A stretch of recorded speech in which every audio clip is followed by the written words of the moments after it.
kapatid, welcome back muli sa ating YouTube channel. Alright, so share ko lang sa inyo guys ang tamang paraan ng pagtanim ng dragon fruit.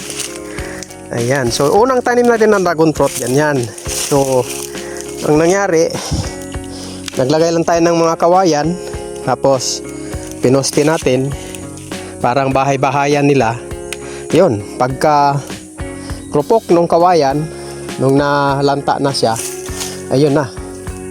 O, sira, dapa pati yung dragon fruit. So ngayon ginawa natin, nagpagawa talaga tayo ng poste na konkreto. So ito pala yung ideal talaga. Ito yung gustong-gusto ng dragon fruit pala mga kapatid. Poste talaga na konkreto ang gagawin. Ayan o, seedlings. Ano lang to? Mga 5 months old na dragon fruit. So, ayan o, pansin natin guys, yung kanyang mga ugat ay yumakap talaga, dumikit dito sa konkreto niya. Ayan, tapos yung dulo, siyempre may bakal. Yung inyong bakal na gamit, yung parang pang-dowel niya, ay pausliin mo na mga 1 foot, 3. Tapos, ipahiga mo lang siya, lagyan mo na siya ng used na tires. Ayan o, so ito ngayon, gumapang na at sumandal na dyan ang ating dragon fruit. Ayan o. Ayan o. So kapit na kapit o. Oh, yung kanyang ugat dyan sa katawan ng poste natin. Matibay ang poste. So hindi basta-basta maalo. At saka lifetime na ito guys. Hanggang mandyan yung dragon fruit, andyan rin yung poste. Unless kung mabuwal siya. Ito naman, nagkuha lang tayo ng poste ng Madrid Cacao. Pakapit lang natin dahil kung tumubo naman siya dyan, pag lalaki yan, tutubo yan, dyan na nakakapit ngayon yung dragon fruit. Sayang din kasi yung nakahiga dyan na dragon fruit oh. So pwede yan, diba? Ito rin oh, example rin sa ating poste na dragon fruit. Ayan oh, kapit na kapit siya oh. Tapos dito may sanga, kapit rin ng kanyang mga ugat oh. Dito rin siya kukuha ng nutrients. Kukuha rin siya ng pagkain dito sa poste na yan. Tapos syempre, yung kanyang bakal na gamit, lagyan mo rin ng extension. Tapos tupiin mo lang, lagyan mo ng used tires. Yan o. Mukhang tuwan-tuwa yung dragon fruit dyan sa pwesto niya o. Diba? Yan.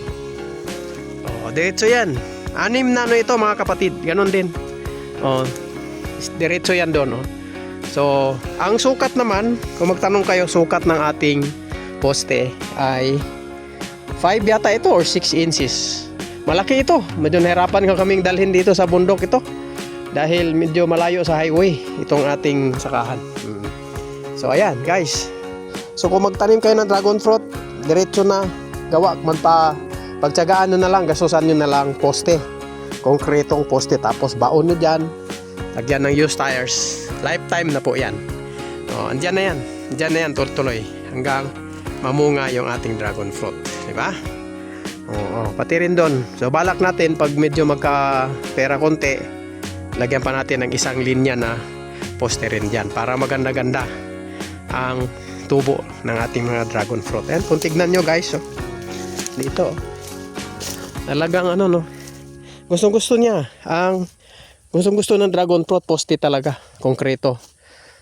Ayan oh, nakayakap talaga yung mga ugat niya oh. Tibay, kahit na hindi mo talian. Kayakap. So lang, medyo nabansot siya.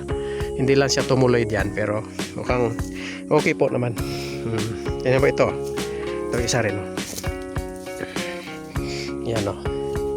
Oh, malusog na to. Guys oh, yung kanya ugat oh. Kapit na kapit. Ha? So, yan o, mukhang okay na siya dyan. Sandal na siya sa used tires. So, mga okay lang. Tsaga-tsaga lang ng konti mga kapatid dito sa ating sakahan.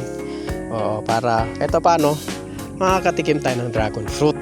Alright mga kapatid, maraming salamat sa inyong panonood ng video ko. Kita-kits next video. Ingat po tayo lagi. God bless everyone.